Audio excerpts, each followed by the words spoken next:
Don't you want it? Don't you want it? Don't you want it? Don't you want it?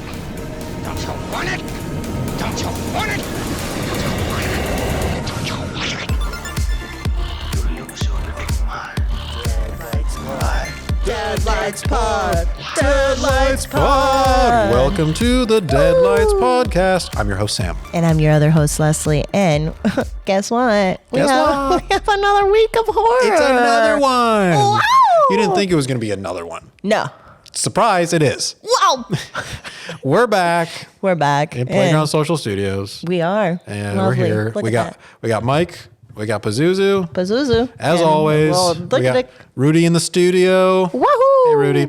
And we're here to talk some more horror. Mm-hmm. As we do. As we do. And actually, this week we have a returning guest in Mr. Ty West. Ty West. Mr. Ty West's film returned. And what film was that? What film was that? That film was called The Sacrament. Ooh. From 2013. Directed and written by Ty West. A news team trails a man as he travels into the world of Eden Parish to find his missing sister, where it becomes apparent that this paradise may not be all as it seems. Ain't no paradise here. Not at all. We got a found footage movie, which is another subgenre of horror that personally I really like. Personally, I also like. Sometimes. It doesn't work for every story. It doesn't work for every story. And I think that we've seen some really good found footage movies on this podcast. Mm-hmm. One of my faves, Paranormal Activity. It works for those movies. And times, though, it feels a little gimmicky. I think when people try to just, let's do this story found footage style. You have to have strong actors because then you get those gimmicky, campy kind of like moments in where we're doing the talking heads and it doesn't feel genuine. I am reading the script with you. You have it in your hand. I have it with me and I'm yeah. Frustrating. Definitely there were some frustrating elements of this movie. I will say from the top, if you don't like a shit-talking movie, as always, I will warn you because it's going to happen. Yeah. I'm just impressed. I didn't even remember that it was Ty West because in comparison to this and the other films that he's released, what an improvement. And it really goes to show what people are wanting. Mm-hmm. You know, the what is it called? Their aesthetic? The trends that are going on. Oh, yeah. I think it was like what hot. 2013 was like the tail end of just like, okay, this no longer is. Yeah. I mean, definitely not now, too. Yeah. I mean, maybe, but I don't know. It just like, let's get into it. Yeah, let's get into it. Let's start shit talking. Yeah. Let's open up the can. Katsa. So, Mr. Ty West, as we said, writer, filmmaker, editor as well. And Not to confuse with Ye. With Ye? With Ye? With Kanye. Yeah. Well, was Ye he West. Ye? Yeah, I know him. I don't know him, but I'm aware of Ye. It's just the banter. Yeah. Yeah? Yes. Mm-hmm. I'm going to rewind this while I'm editing it, and I'll figure it out somewhere. I'll put together the pieces. I'll make it make sense. Okay, so Ty West. I looked it up, and before this, he had done The House of the Devil and Cabin Fever 2. So this was, pretty early on in his filmography, and I think he teamed up with Eli Roth, who produced this movie, because Eli Roth directed the original Cabin Fever, and then Ty West took it from there. It's taking the subject matter that was very big in the 70s, obviously Jonestown and the cult, and it's fictionalizing it and doing its own version of that type of story. But I loved Ty's idea of implementing it through a Vice travel guide. Eli Roth ended up really liking this concept that Ty West had of bringing a found footage, Vice crew into again, very 2013. Yeah. Into this cult. We've been to some of the most chaotic, fucked up, war-torn places in the world, but never somewhere for something as personal and bizarre as this. And what I will say is that it is a pretty movie. We're in this very idyllic location, a lot of yellows, very green. And I think they built all those like cabins and stuff in the middle of this nowhere place. So as far as the production design, it definitely sold as like Jonestown cult-esque. Yeah. For sure. So far, so very good. Unfortunately, though, we already said like the acting performances weren't there to deliver this natural feeling aesthetic that they wanted to go for. Maybe New York's made me soft, but these are the moments every time we make one of these things where I realize it might have been the worst idea ever. Definitely have worse ideas. The last movie that I saw that was found footage was Incantation. Oh, yeah. Yeah, That movie was creepy as hell. Yeah, that was really well acted. That made you feel like you were actually there. This film took me out because the delivery at times was just so flat. If Patrick starts to get shot at, I'm going the fuck that way as quickly as possible. Sam, who is the head reporter, he's the one who's addressing the camera. You. Me. And unfortunately, he is the one who's addressing the camera for most of it because every time he addresses the camera, it's so expository. Just like, I think that would just be my note of the entire movie is just like everyone is just spewing information for no reason the entire time. So here we are, about to leave New York City to set out to find your sister in a remote part of the world to see what this community she's living in is really all about. The first person that we meet is Caroline, who is the girl that we come to Rescue. I guess. And that whole scene of her welcoming them into the parish, giving them the lowdown. Oh my God. I was like, girl, you could not be more obvious. Is it all right if I keep filming? Yeah, of course. You can film whatever you like. The guns are just a precautionary measure because of where we are. Down here, everything needs some level of security. Perfect. Thank you. Of course.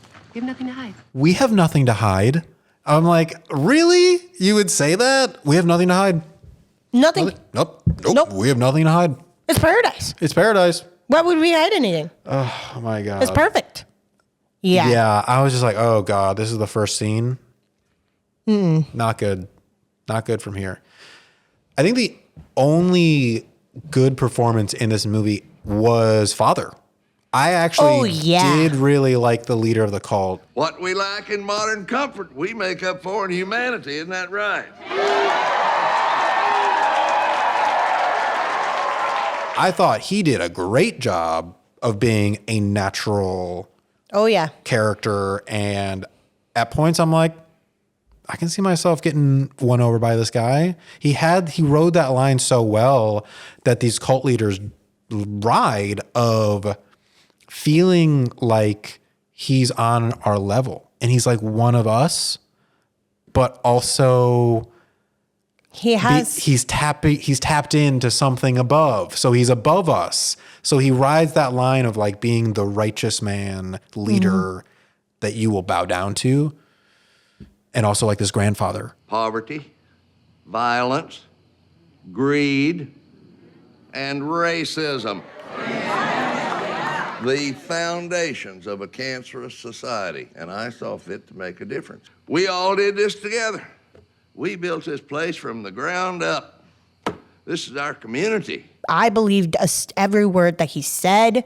Definitely very much of that aura of just like, making you feel comfortable.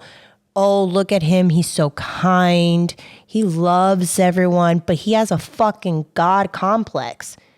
You know, he's a narcissist. He's manipulating people.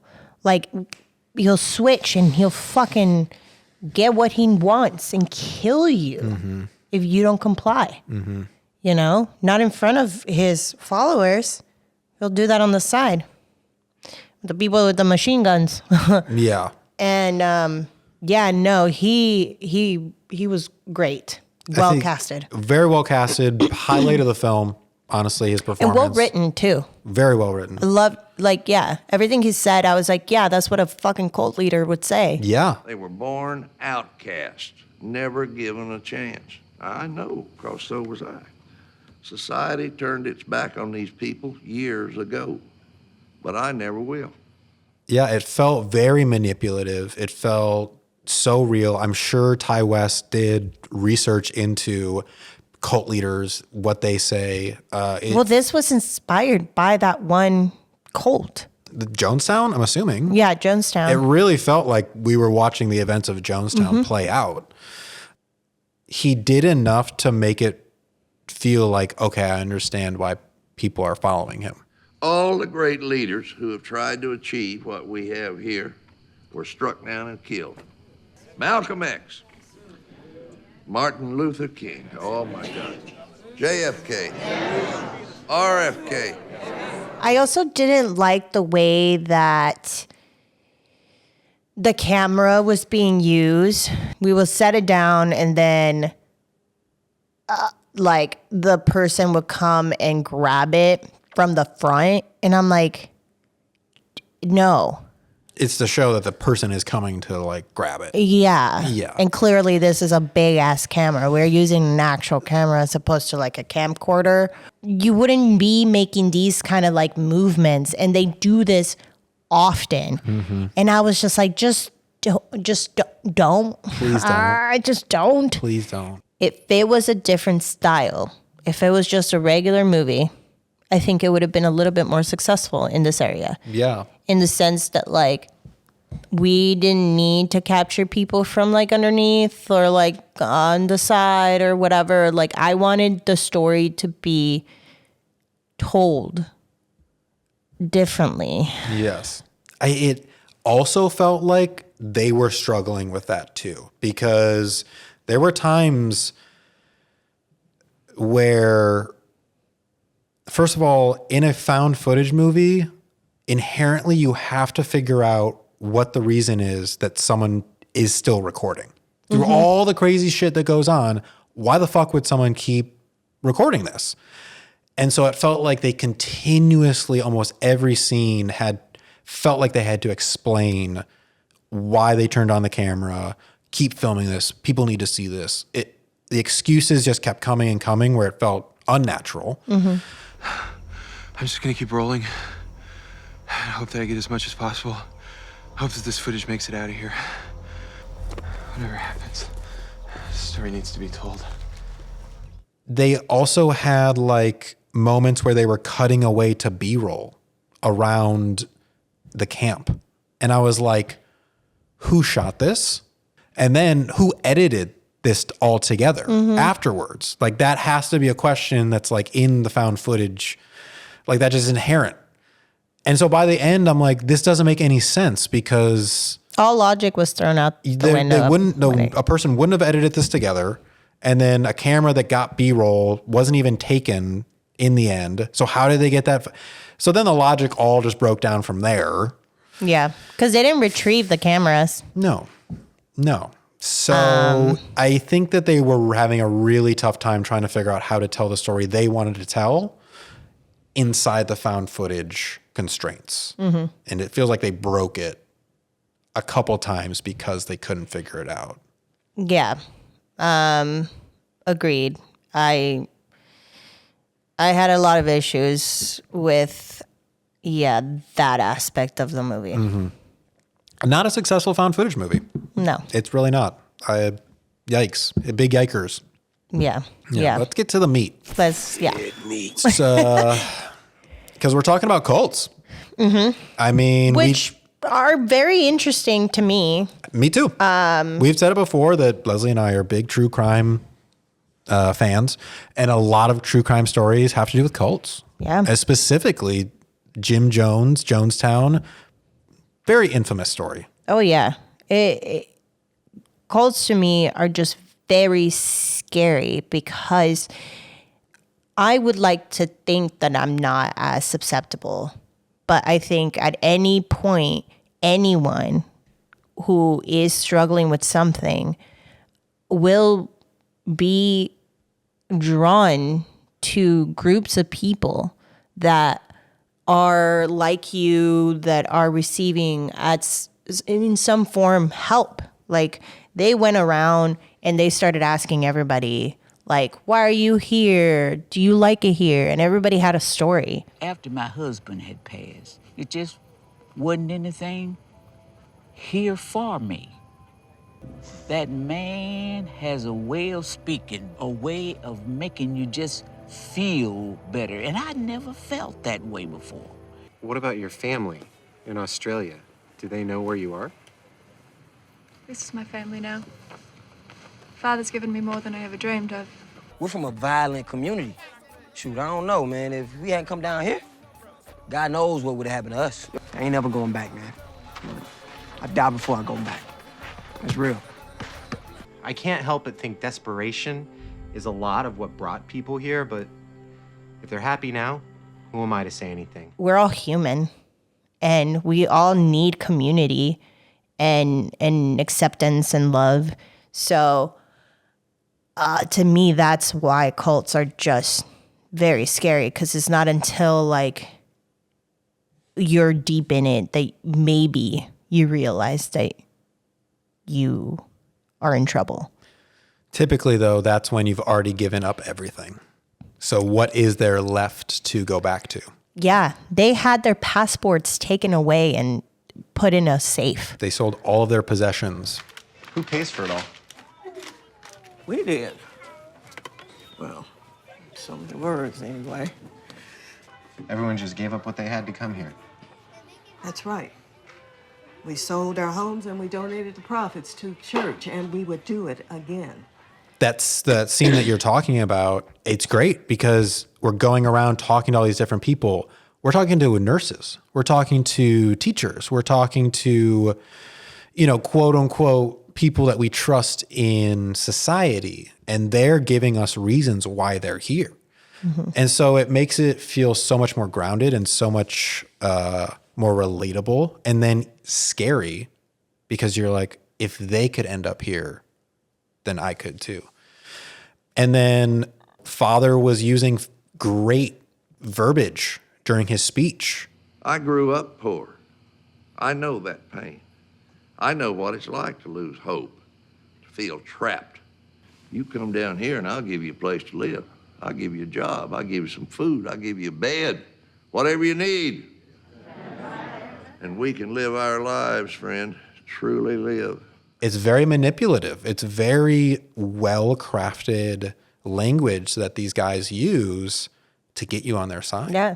It's like you said, like isolation. It's like you are alone and I am your savior. Mm-hmm. Like we look at us like we are all alone together. Yes. And he also kept mentioning the violence. America's coming apart at the seams because of the way it's being run and the values it instills. Your government is failing, friend. And that's why he needed protection from the government, because they wanted to come in here and bomb them. Mm-hmm. That's crazy. The government doesn't want to bomb them. They want to arrest him. We can't let them go back to New York. No. Because they would spread lies about us and what we have here. Then their government would send soldiers here to burn our homes and take our children and kill us all. Even with Jim Jones, typically these guys start from a place of doing good. They want to help typically poor people, raise them up, rights for everybody and a fair chance for everybody. But those are the most susceptible people in our society because they are the most desperate. Vulnerable. They're vulnerable. So those are the hunting grounds for these people. And it's scary how susceptible some people can be. And we saw what people are willing to sacrifice. Everything. And we're not talking about the possessions. We're also talking about their freedom, the lives of their family. Oh, yeah, their children. Their own lives. Everything. Yeah. Everything. And that's where these cults eventually get to.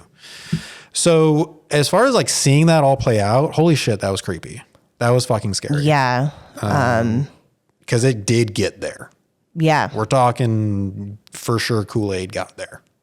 Yeah. Oh my God. Eerie stuff. But real. Yeah. Real. I mean, at least that element of it being in the found footage really, you know, because you know that happened, that made that all the more creepy. Oh, yeah. Once everybody starts dropping like flies. Oh my God. Pouring it down people's throat. I'm like, oh. And the children just like taking it, just like, la, la, la, la, la. You know? And like then the baby, the syringe with the baby. Oh, that was awful. Awful. Because like they all fed the children first. They all had them drink it first. Yeah. And then they had to see them go through the convulsions and stuff like that. You know? Oh, it was terrible. Yeah, we saw it all play out. We saw it all. That's the B-rolls that we were talking about. Yeah, unfortunately. Yeah, and again, going back to the found footage point, for some reason, I guess father was like, I want you to film this. Take the camera. I want you to film this. It's important. Some cult member was working the camera while this was all going on. I don't know. I was so confused. I don't think. Why would they film? I don't think there's like.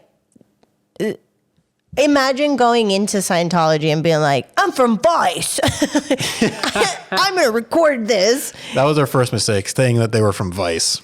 I'm from Vice. Hey, we're doing a new news piece in Vice. I'm Sam. Yeah, hello. Come on, Sam. You did not show up for the Sams. Well, let's get to the cook. Yeah. Okay. Let's get to the cook. Let's get to the cook. This movie pretty much kind of plays out like strangers in a strange land, learning about the ways of this different society. And in this case, the society is a suicide cult. The function of the movie is kind of going around the town and learning more about it, and then knowing something weird is going on with like the silent little girl. We talked with a few people about how they ended up here, and it would be great if we could get a mother's perspective No, on thank you. We're not allowed to talk about the parish, especially to outsiders. So you know something weird is going on. And honestly, I was like, is this movie going exactly where I think it's going? And it did. Like, it didn't deviate from, there was no surprise. It was horrible. It was awful seeing this entire cult suicide. Yeah. But there was nothing special. I mean, I don't know. Like, what was gained from us watching this movie? This is what I kept going back to. No, just seeing this horrendous thing. That's what it was. So shock value? Yeah, I think so.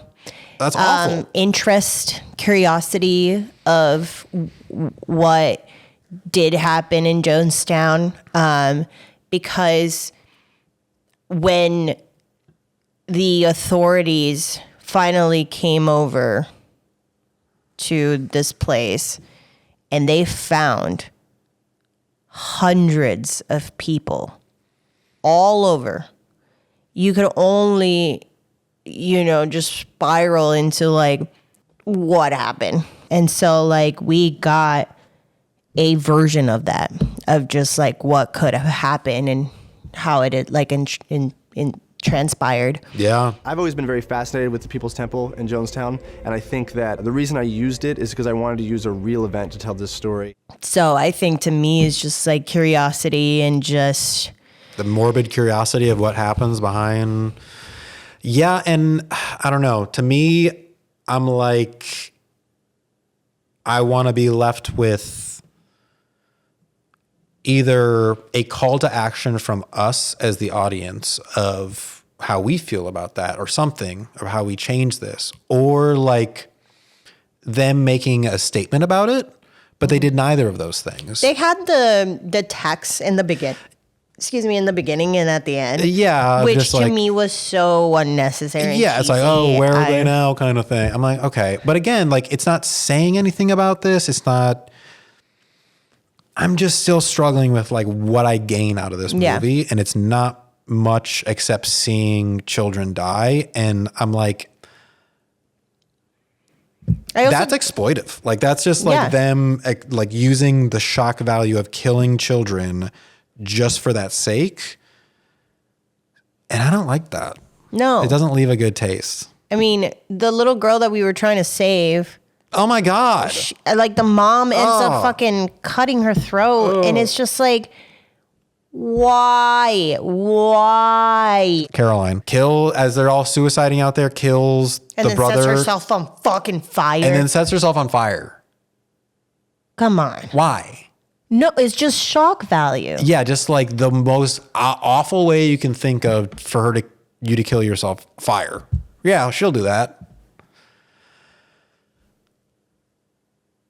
Again, I was just like, what? What are we doing here? What are we doing in Eden Parish, you know? Get me out of here. I don't even like Vice. The Vice fucking people survived. Both of them. Both the Vice guys survived. Fucking kidding me. I hate this movie even worse. I know. It didn't make any sense. It didn't make any goddamn sense. I'm pissed. Okay, just relax. You're in paradise. Act like it. I just can't get over it. I'm sorry. Let's get to the thrill. Yeah. What was scary about this movie was the acting. I just want to say, Sam's like reporter, he kept like using his hands like, so I'm from Vice. I wonder if he was like trying to copy somebody. You know, like he saw like some person that used his hands like that, but it looks so bad. And I think one of my favorite lines was from Jake, the camera guy. The line was, I've never been more scared in my life. And I think I just now even added more inflection than he did when he said it. I'm actually really scared. It's the most scared I've been in a long time. It was the most flat line reading I've ever heard. He's like, I've never been more scared in my life. I've never been more scared in my life. Anyway, keep filming. Scary. Like I said. Terrifying. What's different about this movie is that this movie doesn't turn into a like genre movie in the sense it's not supernatural. It's all the horror in this movie come from real life. I mean, Father was scary. Father, like his like draw and manipulation and power over these people, definitely creepy. Yeah. There's people like that everywhere. Everywhere. That use their influence, use religion, use the vulnerability of these people for greed and for fucking power. That's scary. Just for self-interest, for like Just seemingly because no reason. they can't get a fucking regular ass job. So you have to steal from these people and use it but in the name of the Lord. The Lord would want you to donate more money. I need more cocaine. I feel the Lord pumping through me. Yeah, scary. Scary, scary old man. Yeah. And I mean, yeah, it was shocking and awful to see, but that final suicide scene was horrible. That was terrible. Horrible. Scary. I already had my own fucked up thoughts in my head about what happened. Yeah. I didn't need the actual visual. Yeah, we saw it, unfortunately. And then Patrick's death. Where's the key? You need to find the key. No, no, no! What is that? What is that? What did you say? Here, What is that? What'd you just do? What did you put in me? What is that, Carolyn? What did you put in me? No.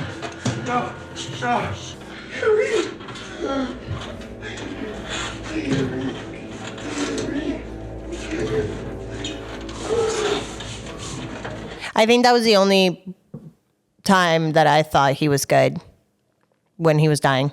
That was a good performance. Yeah. Good death. That was a good performance. I was just like, oh yeah, you screaming, what did you put inside of me was actually believable. Yeah. And I do like that they drew it out that long because it might take that long for poison to take effect. Well, I feel like also it could be fast, but he is making himself alert. So your blood is rushing even faster. Your heart is beating fast. So it should kill you. I mean, I don't know the science, but I feel like you're pumping that shit in you faster. Why didn't she just light him on fire? You know what? I thought the same thing.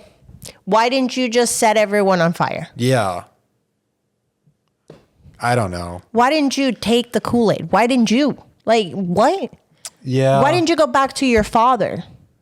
Yeah. It kind of felt like they had that idea of the scene where she kills her brother and they're like, yeah, we're going to make it really drawn out, really creepy. But then they couldn't really figure out how to get rid of her. And so they were like, I don't know, fire? I mean, I think her setting herself on fire could have worked if she did it right after she realized I killed my brother. There's that realization. She could have gone to her knees right in front of her brother and set herself on fire. And then we could have had the Vice guys go in and just be like, then her saying whatever she said or whatever, and then set herself on fire. No movement, no nothing. Her on her knees, looking at her, what she had done. Then that would have been more prolific and like had that be more justified than her just being like, yeah. It just, when that happened, I was just like, I need this movie to just end. End this film. Yeah, I know. And at least what you're talking about of her having like a slight moment of like regret or questioning. She did. The things.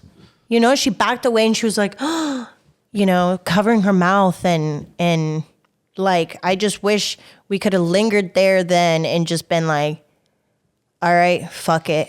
And then just, I have nothing. Because like, that was her thing. She was like, I have no like, all my family is gone. I have nothing. So then truly, she has nothing anymore. Like her actual family, her brother, she like killed him.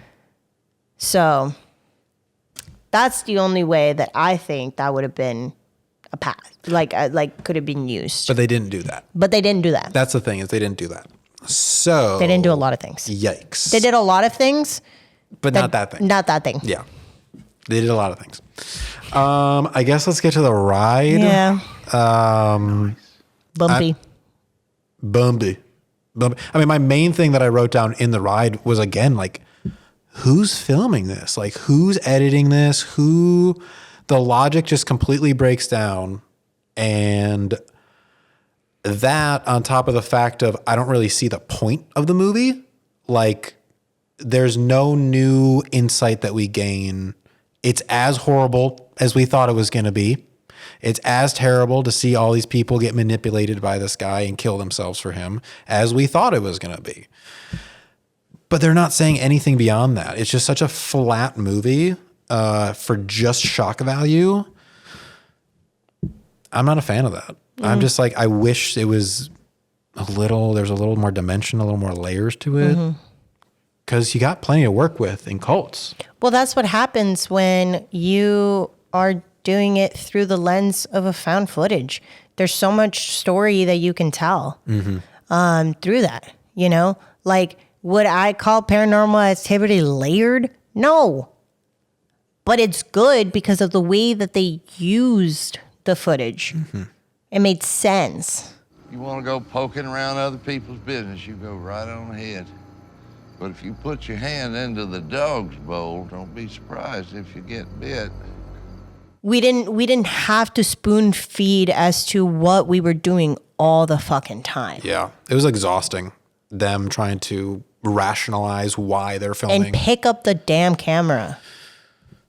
I hated those moments. I hated them. I hated them. I hated them. It took me out. This guy's getting chased through the forest by these guys with guns, and he goes back for the camera that he dropped. No, yeah. No. No. I gotta go get it. The Sacrament? Question mark. Let's get to these Smash Pumpkins. Would you like to go first? Yeah. Okay. I'll go first. Cool.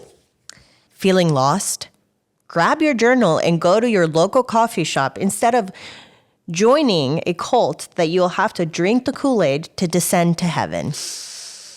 The creepy kitty goes to everyone dropping like flies. Ooh, yep. That's very scary, especially the poor freaking children. Yeah. I'm gonna give this movie 1.5. 1.5. Yeah. 1.5. Fair. Yeah. Very fair. All right, my log line. All right.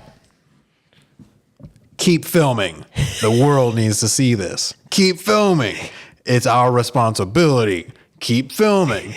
This is getting weird. Keep filming. Things are getting dangerous. Keep filming. We really should go. Keep filming. Everyone's dead. Keep filming. No one left to press stop. I gave this a 2. And again, creepiest kitty, dead kids. Yeah. All the dead people, dropping like flies and seeing the kids sip on the Kool-Aid. Oof. Terrible. Creepy. Terrible. Creepy. Because you know it's real. Yeah, that really happened. Ugh. Anyway. Yeah, goodbye. Bye-bye, dead kids. The Sacrament. The Sacrament. Oh. But until next time, check out Playground Social, which is the studio that we're recording this at. Yes. And also check us out at the Deadlights Pop. Yeah, and then you can check me out on Instagram at Color Me Leslie. And me at Beep Beep Richie T. But until next time, let's get spooky. Ooh. Don't drink it. It tastes so good. Oh. Why not?